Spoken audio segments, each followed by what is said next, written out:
before this video starts, I just want to plug in my webcomic called Art Squad. It's on Webtoons currently, and I have the prologue out that just talks about what the story is about, and I worked really hard on it. I do hope that you enjoyed the prologue, and episodes for the comic will be coming out before the end of January, so I really do hope that you enjoyed the prologue, and stay tuned for future episodes. Also, I would like to announce that I am changing my schedule for uploading onto this YouTube channel.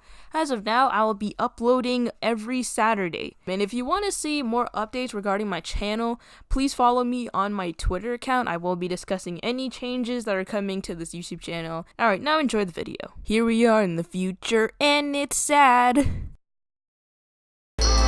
Hey, what's going on, you guys? It's Beatrice here. Last Saturday, we received 2 new episodes for Steven Universe Future: Little Graduation and Prickly Pear. These 2 episodes were a bit more impactful than the previous episodes, as it possibly added more suspense for the future arc of the show. If you watched these episodes, then you know that the endings were kinda sad, especially for Prickly Pear. The tone of these episodes were a bit different from your usual Steven Universe episode, so today we're going to discuss and see where that leaves us for the future arc of the show. Also, this is a spoiler warning. If you haven't watched Prickly Pear yet, or Little Graduation, I suggest you clicked off, since I am going to be discussing what happens in these episodes. Let's start off with Little Graduation. We got to see the first graduating class of Little Homeschool, and it was the Off Colors. Not only that, but the episode focused on Steven learning that Lars and Sadie aren't together, and that everyone's going their separate ways. Meanwhile, Steven is realizing that he's unironically unaware of his own future. We kinda saw this foreshadowed a bit in Guidance when Amethyst asked Steven what his future plan was, and he thought he was losing his touch. It's important to finally see Steven in this vulnerable state.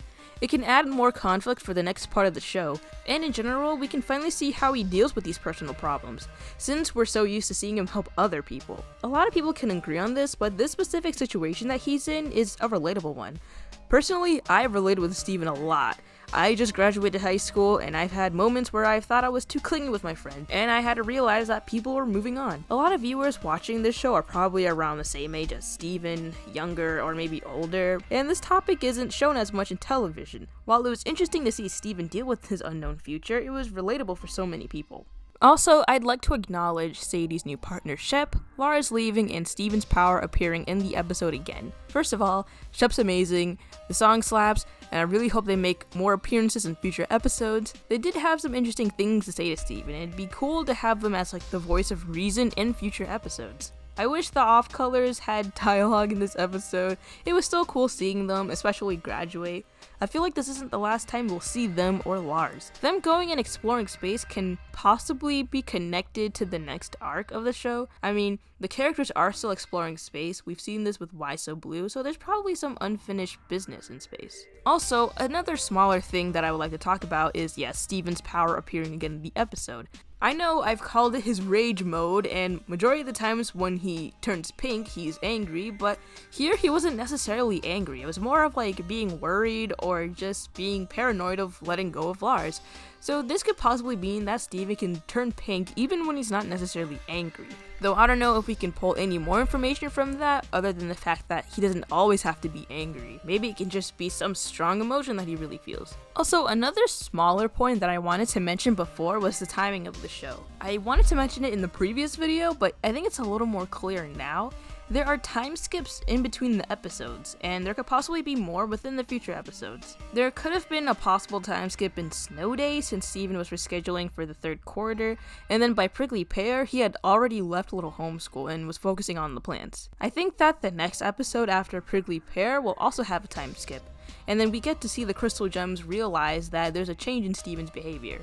And I guess we can also see how Steven is doing with the fact that everyone has left after some time. And now let's actually talk about the episode that dumped a whole bucket of sad onto us, Prickly Pear.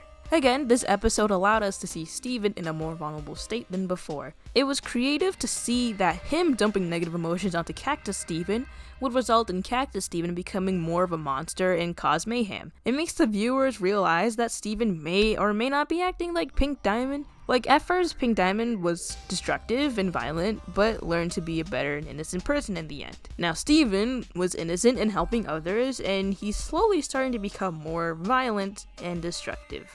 So he's kind of like Pink, but in reverse. I feel like in the later episodes, we could probably see Steven realize that he's becoming more like Pink Diamond. A lot of people have been predicting that he'll become corrupted at some point, and that's what that giant monster is in the shot of the intro. Or like, I guess in this case, since he's dealing with a lot of emotional problems, it'll be like emotional corruption. I guess that's possible. It does seem likely. I mean, we haven't seen Steven corrupted yet, and it'd be pretty cool to see him get corrupted. I mean, it would be bad, but it'll also be interesting. But I feel like if that were to happen, it would probably be way later in the epilogue series, like towards the final episodes. Again, yes, we do know that Steven is dealing with a lot of emotional problems, and he hasn't really come out clean about them. I mean, obviously the Cactus Steven, but other than that, he hasn't really told the gems what's going on.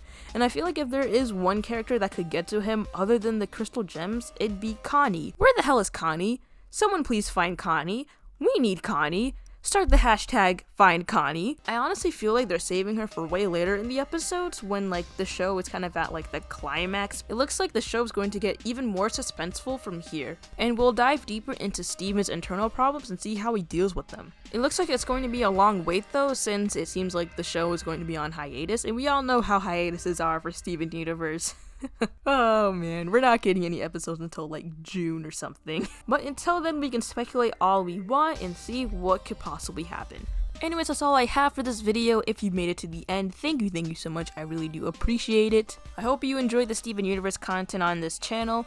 Be on the lookout for more videos regarding Steven Universe, especially when the new episodes come out. Thank you so much for supporting me this past year. 2020, expect a lot more content. I'm gonna try to build and organize this channel a lot more, so be on the lookout. Anyways, new videos are coming out soon, and until then, I'll see you guys in the next one.